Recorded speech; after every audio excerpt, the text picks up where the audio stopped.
So as a parent, you may be feeling like that your child maybe needs some extra help in school. And today we're going to talk about the components of the IDA.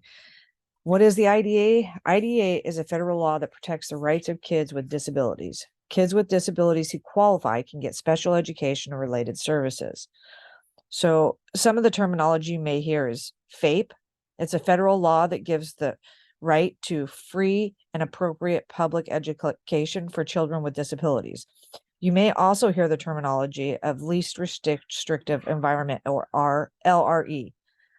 This is a principle that children who receive special education are in class with the other students as much as possible. Those are some of the terminology you may hear. So, what does the IDA cover? IDA covers all kinds of kids from birth to age 21, if the child has been deemed eligible for services. So, what are some of those services? There's 13 classifications for the law. Those classifications can be looked up and you can find the exact definitions for each one, but I'll list some of them in this video.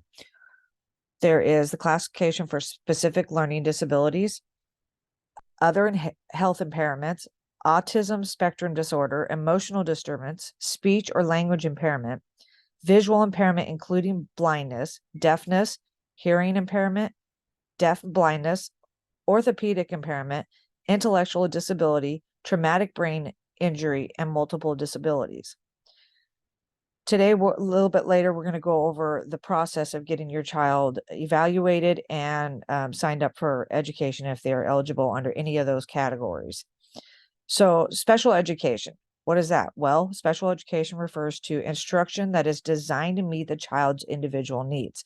So, everybody learns different, but those children who are disabled, they may need some adaptive or assistive technology to learn properly and to gain the same information that the kids who do not have disabilities have. So some of the related services are available through schools, including outside services if needed, as far as speech or speech therapy, or maybe even counseling. So when I say accommodations refers to the changes in the classroom, how the child learns, the curriculum. That may include extra time on assignments or seating at the front of the class. It could be adjustments to the assignments itself, maybe breaking them up in smaller blocks. It could be as simple as the seating arrangement. And those are some of the accommodations that can be made. Assisted technology refers to any kind of tool that will help break the barriers learnings. You can use calculators, reading devices, special keyboards, and there's so many other devices that your child may be in need of to help them. One thing that is really important is the family rights.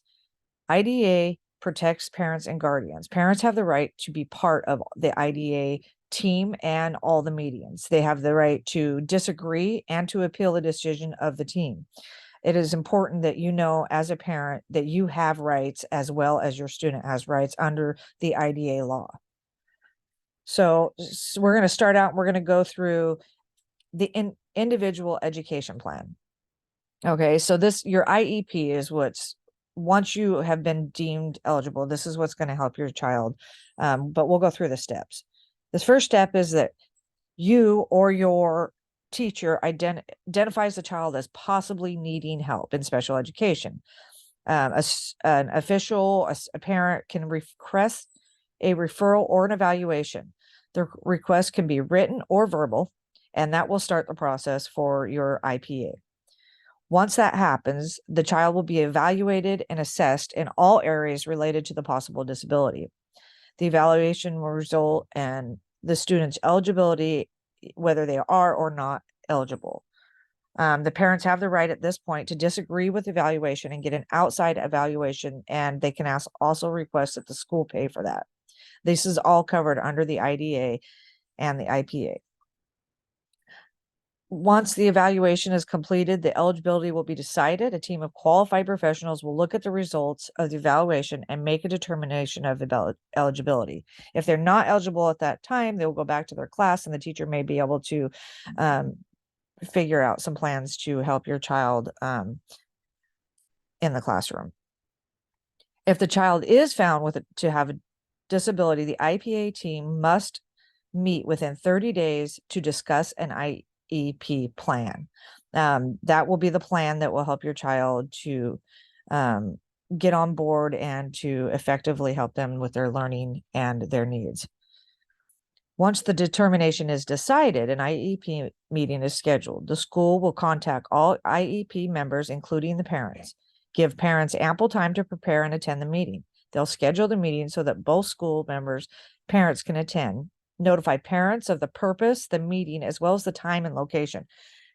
They will also inform the parents who will be attending the meeting other than themselves, and they will invite their own specialist or any information that the parent has to bring to the table to help make the plan for their child.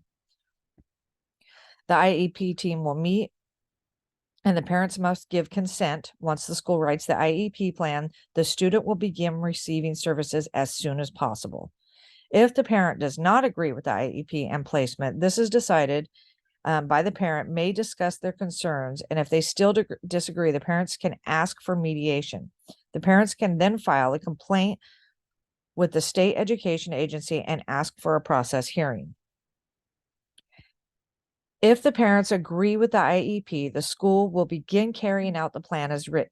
A copy of the IEP was given to the parents, the teachers, and all providers on the IEP team. Any accommodations or modifications and supports will be implemented at this time. The process toward the annual goal is measured and reported to the parents as started in the IEP. How often will depend on the initial discussion and how often.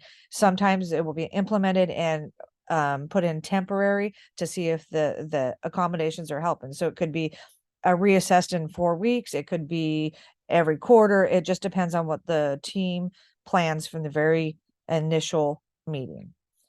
But it has to be done at least annually. The IEP will then be reviewed again once a year and deemed necessary, whether they need to make any adjustments, where it's working good, or whether the student doesn't need the IEP any longer. And the IEP will, again, if the process is working fine, it must be reviewed at least every 3 years, depending on the individual's needs. And that covers the IEP and the IDEA. And your state has its own regulations. The school districts have their own regulations, and it would be to your benefit to reach out to the general education teacher or any school official who's been in charge of this. Thank you. Bye.